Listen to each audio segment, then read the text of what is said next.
Thank you for purchasing LBJ. I'm going to take you through how to set up a kegerator for your event. To start, you will be provided with a 5-pound CO2 tank, your kegs of choice, the kegerator, and the components that come with the kegerator. That includes your CO2 regulator, your gas line, and inside you have your beer line and your keg coupler. So the only piece of equipment that you are going to need when installing your CO2 to the regulator is an adjustable wrench. Okay, so the first step is installing the CO2 to the regulator. One thing you want to make sure that is already pre-installed is that the plastic gasket is on the tip of the seal right here. If for whatever reason this plastic gasket is off, there's a spare one here, you press it on and you're good to go. So when installing, you want to first hand tighten the regulator to the CO2 tank. And once it's hand tightened, you want to make sure that the regulator is facing upwards and not down. So you want to start by hand tightening your CO2 onto your regulator while maintaining this in an upright position. Once it is hand tightened on, you're going to do 1/2 turn of your wrench until it's tight. To make sure that you have an adequate seal on this, you can start by opening, and if there is a hiss, you need to tighten it some more. If there is no hiss, you're good to go. These units do come pre-calibrated. However, I am going to show you how to troubleshoot if the beer is coming out either too foamy or it's pouring too slow. To begin, the unit needs to be pressurized to 10 psi, and that can be found on the regulator dial right here. In order to determine what the unit is set to, you first need to open the CO2 fully. That is after you fully connected it, and you should see that it is sitting just around 10 psi. As I said, this is a pre-calibrated unit. However, if for whatever reason that number is either lower or higher than 10 psi, I'm going to walk you through how to set it up to make sure that your beer pours the way you need it to pour. For this example, I'm going to lower the psi and show you how to bring it back up, and I'm going to do the inverse of that. I'm going to raise the psi and show you how to bring it down. This knob right here will either increase or decrease the amount of CO2 that is being pushed into the beer.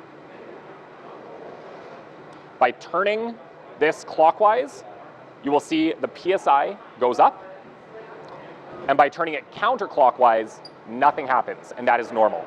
So if the CO2 is above your 10 PSI, what you're going to want to do is you're going to want to back off, so you're going to counterclockwise rotate the knob, and you're going to pull the release pin. That release pin should drop all the way down to 0, and then you're going to incrementally increase until the PSI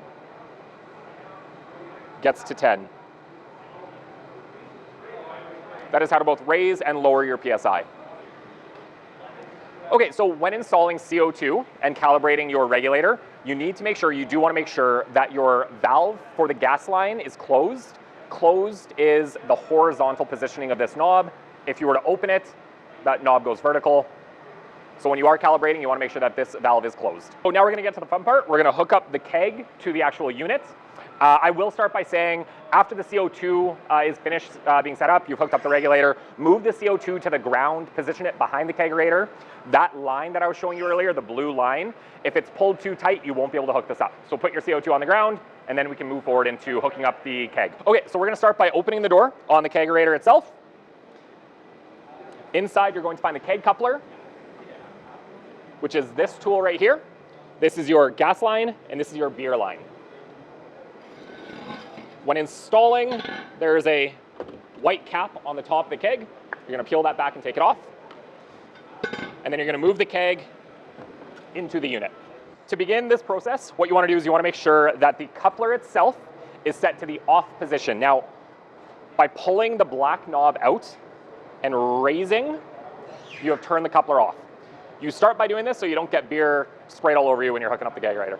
On the keg coupler itself, you will notice there are 2 teeth cutouts in the coupler, and there are 2 teeth inserts on the keg itself. These need to be lined up in order to fully secure the coupler to the keg. Once it sits with the teeth lined up, you give it 1 full rotation, both coupler and keg, until you cannot turn it anymore. And to turn on the coupler, you pull this out and you push it down. From here, put your keg in the unit, and you can shut the door. Okay, so you have successfully installed your kegs, your CO2, and you are ready to start pouring. One thing you do want to make sure is that this is plugged in before you do start pouring. These units need to be plugged in for a minimum of 24 hours before you can start pouring beer. These units will be plugged in prior to you picking them up at Little Brown Jug. However, when you do get to the venue or where you're planning on pouring, make sure the first thing you do is plug it in. These Kegerators do have locks on the 2 front wheels.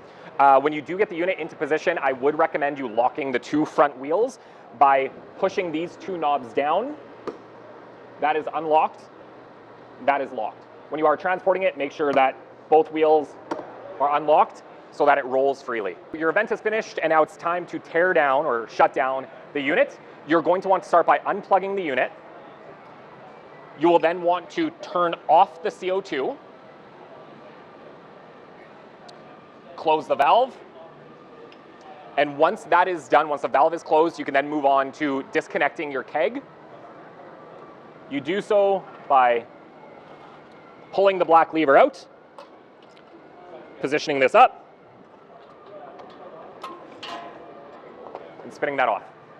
From there, your unit is shut down and it can be transported back to the brewery or place of storage.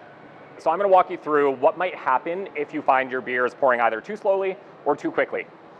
First, ask yourself, was the beer tipped over in transportation? If it was, and you just hooked it up, and you tried to start pouring a beer within, an hour of it being transported laying down, the beer might come out foamy. Give it an hour and try again. If the beer was positioned upright, kept cold, you hooked it up, you followed all the steps, and it's still coming out foamy, the next thing you want to do is you want to make sure that the regulator is set to 10 psi.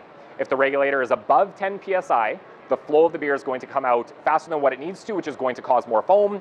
If the PSI is set too high, you will want to follow the steps that I outlined earlier in the video, where you reduce the amount of CO2 that's coming from the tank to the regulator, you pull the express tab, and you see where it's sitting. If it's below 10 psi, slightly raise it to 10. If it's still above 10 psi, back it off some more until the CO2 and the PSI is registering at 10.